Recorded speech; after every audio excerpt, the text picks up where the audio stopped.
The rain came down in sheets that night, turning the dirt roads of Millstone Creek into rivers of mud.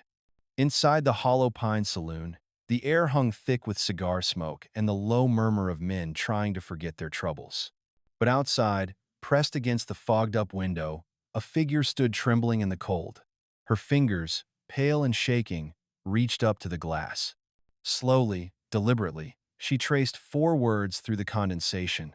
"Let me in." Inside, a man sat alone at the corner table, his back to the wall as always. His name was James Brennan, though most folks just called him Brennan. He was a cowboy in the truest sense, weathered by years on the trail, his face carved with lines that told stories he never spoke aloud. His hat sat low over his eyes, casting shadows that made him almost invisible in the dim lamplight. A glass of whiskey rested between his calloused hands, untouched for the past half hour. He wasn't drinking to get drunk anymore. He was drinking to remember what it felt like to feel something, anything at all. The letters appeared on the window like ghosts materializing from nowhere. "Let me in." At first, Brennan didn't notice. His gaze was fixed somewhere far beyond the walls of the saloon, lost in a past he could never outrun. But then something shifted in the air. A silence fell over the room, just for a heartbeat, and his eyes lifted. Through the haze of smoke and the blur of condensation, he saw them. 4 words. 4 simple words that shouldn't have meant anything to a man like him. He rose from his chair without thinking, his body moving before his mind could catch up. His boots echoed against the wooden floor as he crossed the room in 3 long strides. The other men barely glanced up. They were used to Brennan's silent comings and goings, his presence more shadow than substance. He reached the window and pressed his rough palm against the cold glass, wiping away the fog in one swift motion. And there she was. A woman stood in the downpour, soaked to the bone, her dark hair plastered to her face. Her eyes, wide and desperate, locked onto his through the cleared glass. She was young, maybe 25, with a beauty that transcended the mud and rain. But it wasn't her beauty that struck him. It was the look in her eyes. He knew that look. He'd seen it in the mirror every morning for the past 7 years. It was the look of someone running from something they could never escape. His hand moved to the door before he could stop himself. The rusty hinges groaned as he pulled it open, and the storm rushed in, bringing with it the cold and the wet and the smell of rain on dust. The woman stood on the threshold, trembling, her arms wrapped around herself. She looked up at him, and for a moment, neither of them spoke. The rain drummed against the roof. Somewhere in the distance, thunder rolled across the hills. "Come in," he said. His voice was rough from disuse, barely more than a whisper, but she heard it. She heard it like it was the only sound in the world. She stepped inside, water dripping from her clothes, forming a puddle at her feet. Brennan closed the door behind her, shutting out the storm. The saloon had gone quiet. Every man in the room was watching now, their conversations abandoned, their drinks forgotten. A woman alone in Millstone Creek was rare enough. A woman seeking shelter from a stranger was practically unheard of. Brennan didn't care what they thought. He'd stopped caring about other people's opinions a long time ago. He guided her to his table, pulling out the chair he'd been sitting in. She sank into it gratefully, her body shaking from cold or fear, or both. He grabbed a blanket from behind the bar, ignoring old Pete's questioning look, and draped it over her shoulders. She pulled it tight around herself, her teeth chattering. "Thank you," she whispered. Her voice was soft, almost fragile, but there was steel beneath it, strength hiding under exhaustion. Brennan nodded once and took the seat across from her. He pushed his untouched whiskey toward her. "Drink this, warm you up." She looked at the glass, then at him, and something flickered in her eyes. Gratitude, maybe, or suspicion. In this part of the world, kindness was often a mask for something darker. But she took the glass anyway and sipped it, wincing as the liquor burned down her throat. Color slowly returned to her cheeks. "What's your name?" Brennan asked after a long silence. She hesitated, her fingers tightening around the glass. For a moment, he thought she wouldn't answer. Then she said, "Claire. Claire Dawson." He nodded. "Brennan. Just Brennan?" "Just Brennan."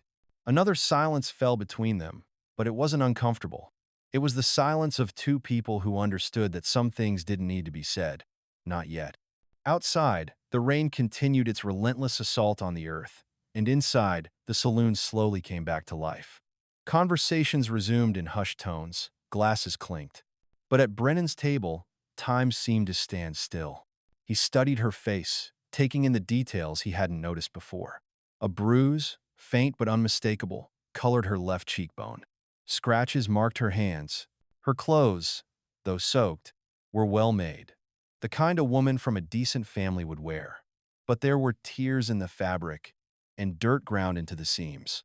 She'd been running hard and running far. "You in trouble?" he asked, keeping his voice low. Claire's eyes met his, and in them, he saw the truth before she spoke. Yes. One word. That's all it took. Brennan knew trouble when he saw it. He'd been running from his own for long enough. The smart thing, the safe thing, would be to walk away. Let her finish her drink, wait out the storm, and send her on her way. He didn't need complications. He'd built his life on simplicity and solitude, on keeping the world at arm's length. But when he looked at her, something inside him cracked. It was a small crack, barely noticeable, like the first fissure in a dam before the water breaks through. He'd spent 7 years building walls around his heart, brick by brick, memory by memory. He'd made himself into a fortress. And yet, this woman, this stranger who'd written 4 words on a fogged-up window, had found the one weakness in his defenses. She reminded him of someone. Not in looks, but in essence. In the way she held herself, proud despite her circumstances. In the way her hands shook, but her voice stayed steady. She reminded him of the person he used to be, before the world taught him that caring was the fastest way to get hurt. "You got somewhere to go?" he asked. She shook her head. "No. Nowhere." "People looking for you?" A pause. Then, yes. Brennan leaned back in his chair, the wood creaking under his weight. He should walk away. Every instinct he'd honed over years of survival told him to walk away. But his hand reached for his hat instead, lifting it from the table. "There's a boarding house 2 streets over," he said. "Widow named Martha runs it. Clean rooms, no questions asked. I'll take you there." Claire looked at him with an expression he couldn't quite read. "Why are you helping me?" It was a fair question, one he didn't have a good answer for. Why was he helping her? He barely knew her. She was trouble, plain and simple, and trouble was something he'd sworn to avoid. But when he opened his mouth, the truth came out before he could stop it. "Because you wrote, 'Let me in' on that window. And 7 years ago, I wish someone had let me in when I needed it most." The words hung in the air between them, raw and honest. Claire's eyes glistened, and for a moment, he thought she might cry. But she blinked, and the moment passed. She stood, the blanket still wrapped around her shoulders, and nodded. "Thank you, Brennan. I won't forget this." He rose as well, settling his hat on his head. "Don't thank me yet. Come on." They stepped out into the storm together, and as the door closed behind them, neither noticed the man sitting in the far corner of the saloon. He'd been watching the whole exchange with dark, calculating eyes. When they left, he stood, tossed a few coins on the table, and followed them out into the rain. The boarding house was exactly as Brennan described it. A 2-story building with peeling paint and a crooked sign that read Martha's Rooms. But the windows glowed with warm light, and smoke curled invitingly from the chimney. They hurried through the rain, and Brennan knocked on the door with 3 sharp raps. Martha answered almost immediately. Her round face creased with concern when she saw Claire's condition. "Good Lord, child, you're soaked through. Brennan, what have you gotten yourself into?" "She needs a room, Martha. Just for tonight." Martha's sharp eyes moved between them, reading the situation with the wisdom of someone who'd seen enough of life to know when not to ask questions. Come in. I'll get you some dry clothes and hot tea, dear. Brennan, you staying?" "No. I'll be back at the Hollow Pine if she needs anything." He turned to leave, but Claire's voice stopped him. "Brennan?" He looked back. She stood in the doorway, Martha fussing around her with towels, but her eyes were fixed on him. "Will I see you again?" He should have said no. He should have tipped his hat, walked away, and never looked back. That's what the old Brennan would have done. But something had shifted tonight, something fundamental. "Tomorrow," he said. "I'll come by tomorrow." The walk back to the Hollow Pine felt longer than it should have. The rain had eased to a drizzle, and the mud sucked at his boots with every step. Brennan's mind churned with questions. Who was Claire Dawson? What was she running from? And why did he care? He knew the answer to that last question, even if he didn't want to admit it. He cared because she'd reminded him what it felt like to be human, to feel something other than the numbing emptiness that had been his constant companion for so long. It terrified him, but it also made him feel alive for the first time in years. When he reached his small room above the stable, he lit the oil lamp and sat on the edge of his narrow bed. The rain pattered against the roof, a steady rhythm that usually lulled him to sleep. But tonight, sleep wouldn't come. Every time he closed his eyes, he saw her face. Those desperate eyes, that trembling hand writing words on glass. He thought about his own past, the memories he'd spent years trying to bury. 7 years ago, he'd been a different man, happy, hopeful, in love. He'd had a ranch outside a town called Silver Ridge, a modest place but his own, and he'd had Rachel, beautiful, bright Rachel, with her laugh that could chase away any shadow. They were going to be married in the spring. They'd planned it all out, down to the flowers she'd carry and the song they'd dance to at the reception. But spring never came, not for them. It happened on a cold February night. Brennan had been in town, picking up supplies. He'd planned to be back before dark, but a broken wagon wheel had delayed him. By the time he rode up to the ranch, the sun had set and an unnatural silence hung over the property. The kind of silence that comes after violence. He found Rachel in the kitchen. She'd been murdered. Not for money. Not for any reason that made sense. Just killed by men who'd been passing through, looking for trouble and finding an easy target. The sheriff told him later they'd caught the men 3 states over. They were hanged for their crimes, but their deaths didn't bring Rachel back. Nothing could bring her back. Brennan had sold the ranch, packed what little he could carry, and started riding. He rode for months, working odd jobs, sleeping under the stars, trying to outrun the grief that clung to him like a second skin. Eventually, he ended up in Millstone Creek, a town small enough that no one asked questions and far enough from Silver Ridge that he could almost pretend his old life had never existed. He'd built a new life here, if you could call it that, a life of silence and solitude. He worked at the stables, mucking stalls and tending horses. He drank at the Hollow Pine but never got drunk. He spoke to people but never formed connections. He existed but he didn't live. And he'd convinced himself that was enough, that was safe. Until tonight. Until a woman with desperate eyes wrote, "Let me in on a fogged-up window." Brennan lay back on his bed, still fully clothed, and stared at the ceiling. The wood was stained with water damage, creating patterns that looked like maps of countries that didn't exist. He traced them with his eyes, letting his mind wander. Tomorrow, he'd check on Claire, make sure she was okay, maybe help her figure out what to do next, and then he'd go back to his life, back to his safe, empty existence. But even as he told himself this, he knew it was a lie. Something had changed tonight. The door he'd kept locked for 7 years had been cracked open, and he had a feeling there was no closing it again. Morning came gray and sullen, the storm having passed but leaving behind a sky the color of old pewter. Brennan rose with the sun, as he always did, and went about his morning routine. Feed the horses, muck the stalls, check the tack. Simple, mindless work that usually gave him peace. But today, his thoughts kept drifting to Martha's boarding house 2 streets over. He told himself he was just checking on her, making sure she was settled. It was the decent thing to do. But as he washed up at the pump behind the stable and changed into his cleanest shirt, he knew he was lying to himself. He wanted to see her. He wanted to know her story. He wanted to understand why a woman like her had ended up alone and desperate in a town like Millstone Creek. Martha's boarding house looked different in the daylight. Still worn, still in need of repair, but somehow more inviting. Brennan knocked on the door, and Martha answered with a knowing smile that made him uncomfortable. "She's in the parlor," Martha said before he could ask. "Been up since dawn, that one. Won't tell me what she's running from, but I know fear when I see it." Brennan found Claire sitting by the window, a cup of tea cooling in her hands. She'd changed into a simple dress that Martha must have lent her, and her hair was dry now, falling in soft waves around her shoulders.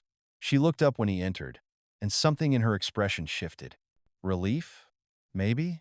Or just recognition that she wasn't alone. Brennan, she said, standing. I wasn't sure you'd come. Said I would. She smiled at that, a small, sad smile. Not many men keep their word where I come from. Where do you come from? The smile faded. She looked down at her tea, then back at him. Can we talk? Somewhere private? They walked to the edge of town, where the buildings gave way to open prairie. The grass was still wet from the rain, and their boots left dark trails through the silver droplets. Neither spoke until they were far enough from town that their words wouldn't carry. My father was a judge, Claire began, her voice quiet but steady. In Carson City, important man, respected. But 3 months ago, he presided over a case that changed everything. A man named Victor Kane was on trial for murder. Everyone knew he was guilty. The evidence was overwhelming. But Kane had money and connections. He expected my father to let him walk. She paused, picking up a smooth stone and turning it over in her hands. My father didn't. He sentenced Kane to hang, and Kane swore revenge. Not just on my father, on everyone he loved. Brennan's jaw tightened. Your father? Dead. 2 months ago, they made it look like an accident, a fall from his horse. But I know the truth, and I know I'm next. Why didn't you go to the law? Claire laughed, but there was no humor in it. Kane owns the law in Carson City. The new sheriff is his cousin. I tried to get help, but no one would listen. They all said I was imagining things, that I was just grief-stricken over my father's death. So I ran. I've been running for weeks, staying in different towns, never more than a night or two. But they keep finding me. How did you end up here? Random chance. My horse went lame 10 miles outside of town. I walked the rest of the way. When I saw the lights of the saloon, I thought maybe I could rest, just for a few hours. But then I saw you through the window, and I don't know why, but I thought maybe you could help. Maybe you'd understand. Brennan was quiet for a long moment, digesting her story. It was bad, worse than bad. Victor Kane. He'd heard the name before, whispered in saloons and around campfires. Kane was a dangerous man, the kind who had money and power, and no conscience about how he used them. If he'd put a price on Claire's head, she was as good as dead. Unless someone helped her. You can't stay here, he said finally. If Kane's men are looking for you, they'll check every town from here to the border. Millstone Creek's small. Word travels. They'll hear about a woman showing up alone in a storm, and they'll come. I know. Her voice was small. I just needed one night, a few hours of sleep where I didn't have to keep one eye open. I'll leave today. And go where? She didn't answer, because there was no answer. She had nowhere to go, no one to turn to. She was alone in a world that wanted her dead. Brennan looked out across the prairie, watching the wind move through the grass like waves on an ocean. He thought about Rachel, about how he'd failed to protect her, about how he'd lived with that guilt every day since. He thought about the man he used to be, before the world broke him. That man wouldn't have hesitated. That man would have done whatever it took to help someone in need. Maybe it was time to be that man again.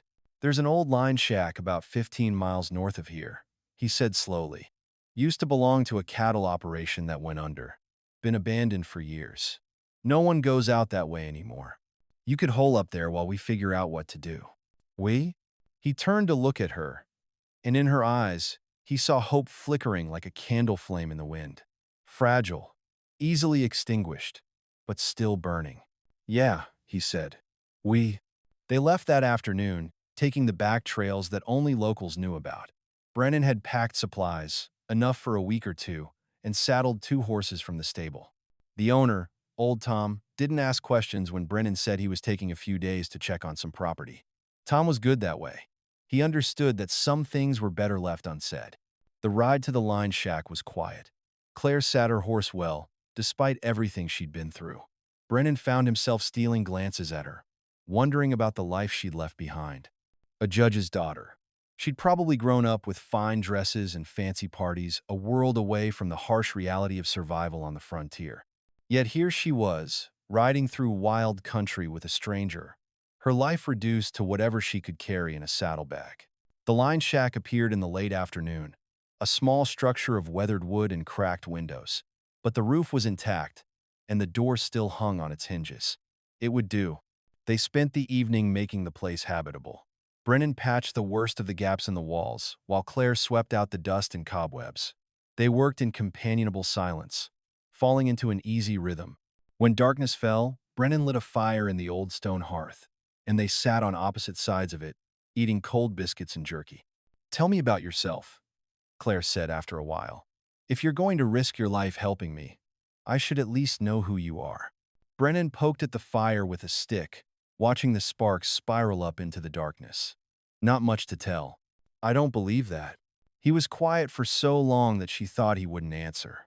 Then, slowly, haltingly, he began to speak. He told her about Rachel, about the ranch, about coming home to find his whole world destroyed.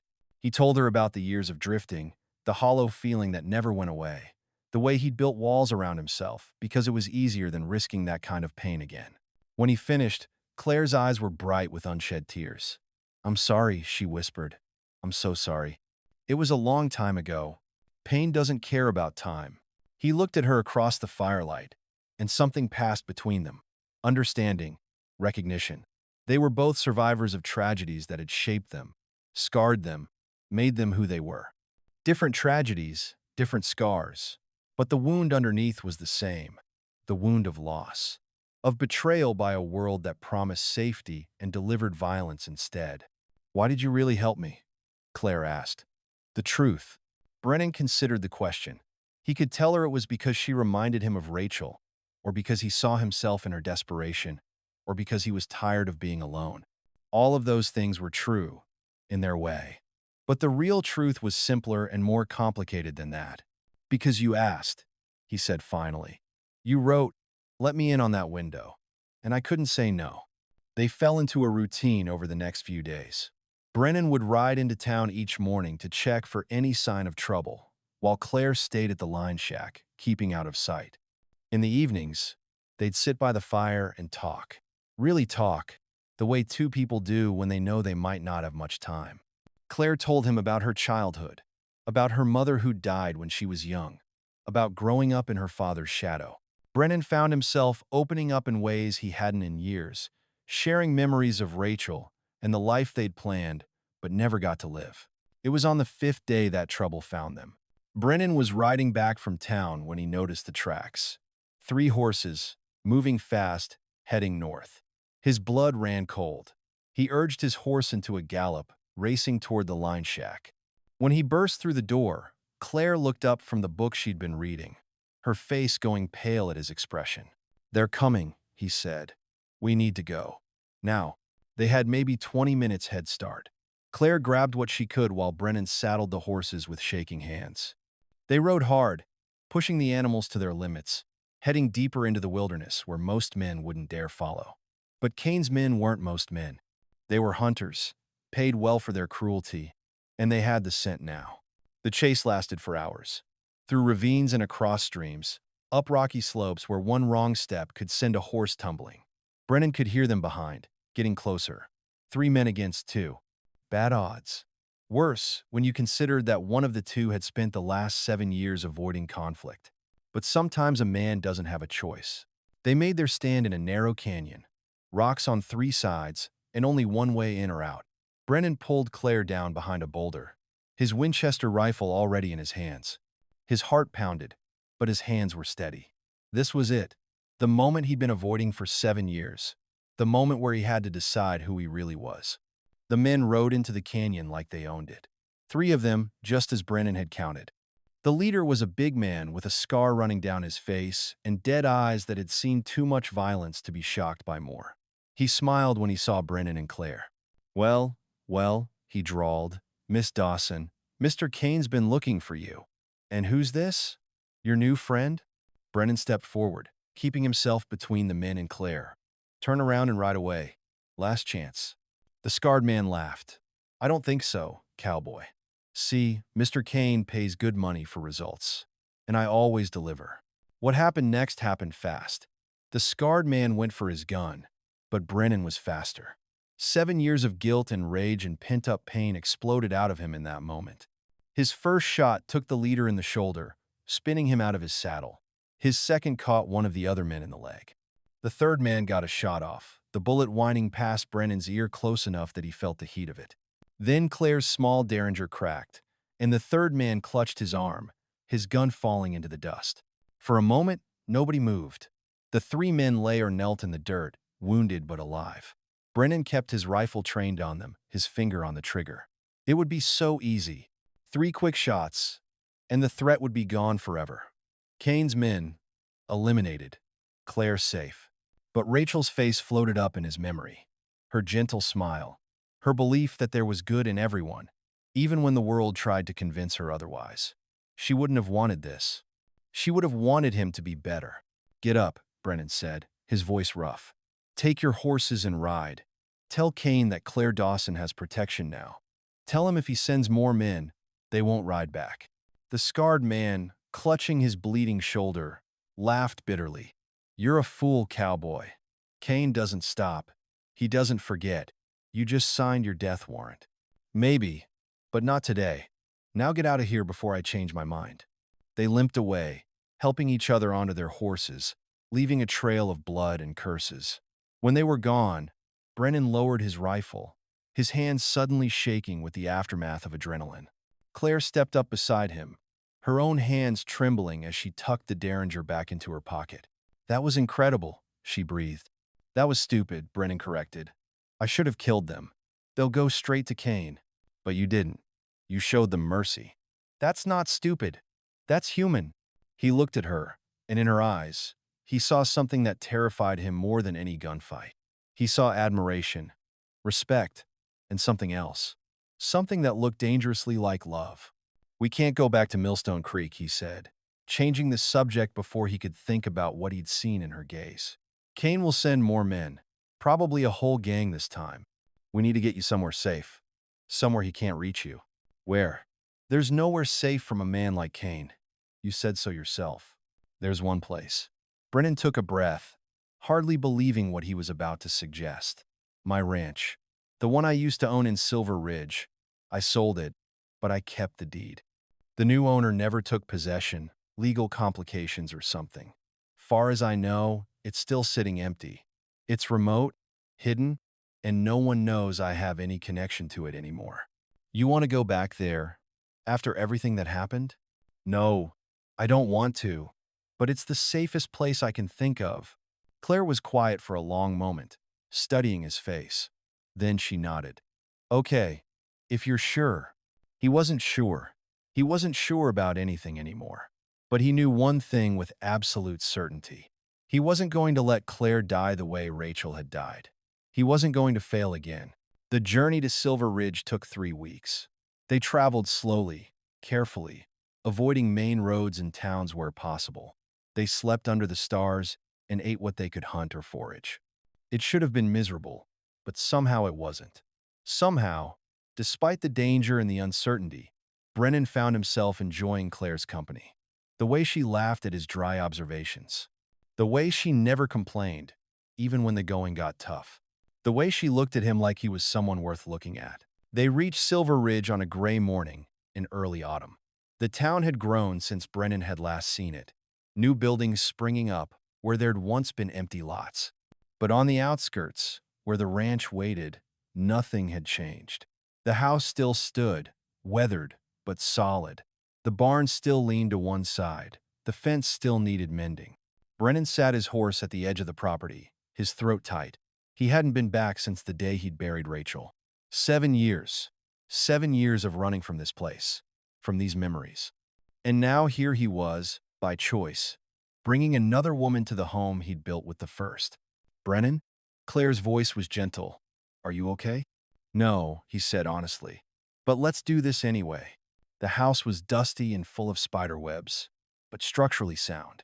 They spent the first day cleaning, throwing open windows to let in fresh air, sweeping out the debris of years of abandonment. Claire found Rachel's things in a trunk in the bedroom. Dresses, books, a hairbrush. She didn't ask questions, just carefully repacked everything and moved the trunk to the attic. That night, they sat on the porch, watching the sun set over the same hills Brennan had watched 1,000 times before. Claire's shoulder pressed against his, a warm, solid presence that anchored him to the present. "Thank you," she said quietly. "For everything. For risking your life. For bringing me here. For not giving up on me." Brennan didn't know how to respond to that, so he did something he'd never done before. He reached out and took her hand in his. Her fingers were small and delicate compared to his rough, calloused ones. But they fit together perfectly, like two pieces of a puzzle finally finding their place. "Claire," he began, then stopped. What could he say? That she'd brought him back to life? That she'd made him feel things he thought he'd never feel again? That somewhere between that fogged-up window and this porch, he'd fallen in love with her? But before he could find the words, Claire turned to him. Her free hand came up to touch his face, her palm resting against his rough jaw. "I know," she whispered. "I know." And then she kissed him. It was soft and sweet and tasted like hope, like the promise of a future he'd thought was lost to him forever. When they pulled apart, Brennan rested his forehead against hers, his heart pounding. "I can't promise it'll be easy," he said. "Kane might still come, might always be looking. I don't care. I do. I care about keeping you safe. Then keep me safe." She smiled, and it transformed her face, driving away the shadows that had haunted her since the night he'd first seen her.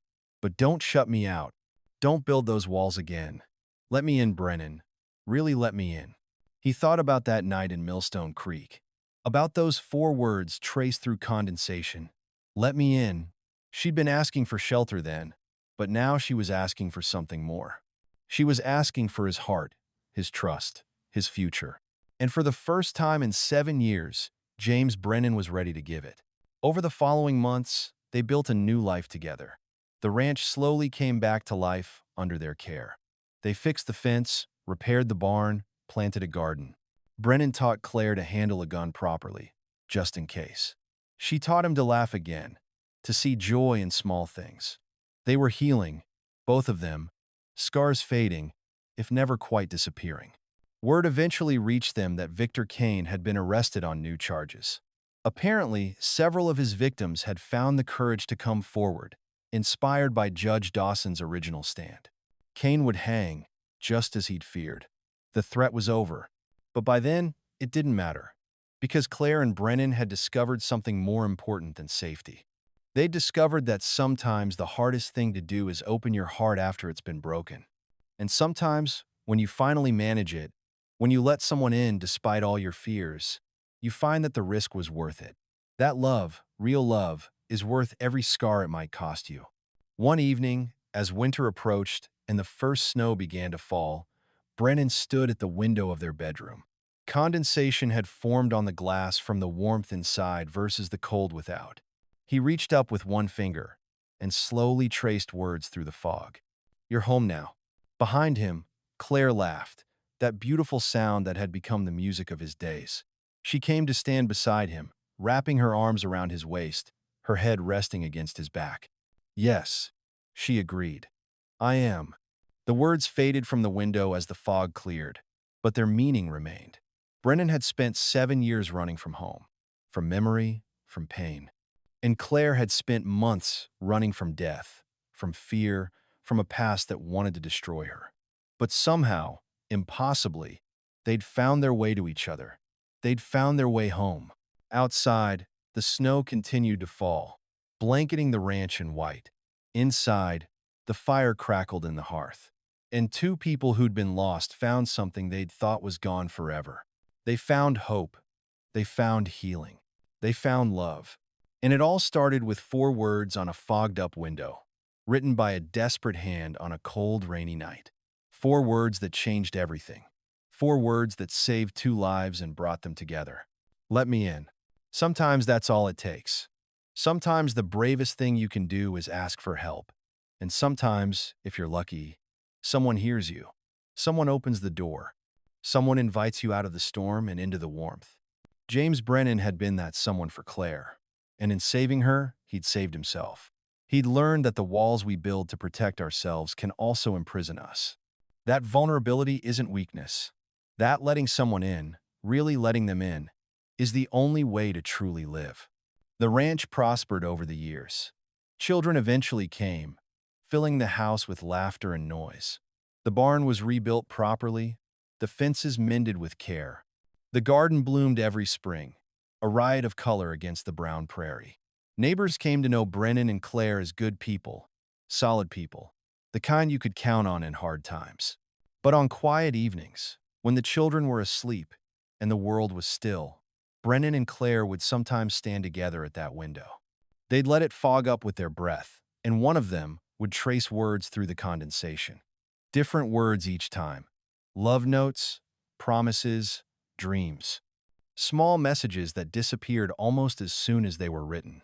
But they didn't need to last. Because the real message, the one that mattered, had already been delivered and received. The message that said, I see you, I hear you, you're not alone. That was the gift Claire had given Brennan that rainy night. Not just the chance to save someone, but the chance to be saved. To rediscover the man he'd been before tragedy tried to break him. To learn that hearts could heal if you gave them the chance. That love could bloom even in the harshest soil. That sometimes the ending you thought you'd lost can become a new beginning instead. The last embers of the fire burned low. Outside, the night was vast and filled with stars. Inside, two people held each other close, grateful for every moment, every breath, every heartbeat. They'd both walked through darkness. They'd both known loss and pain and fear. But they'd found each other, and in the end, that made all the difference. Because sometimes, all it takes is 4 words on a window. 4 words that bridge the gap between loneliness and love. 4 words that remind us we're human, we're fragile, we're in this together. Let me in. And if we're very, very lucky, someone does.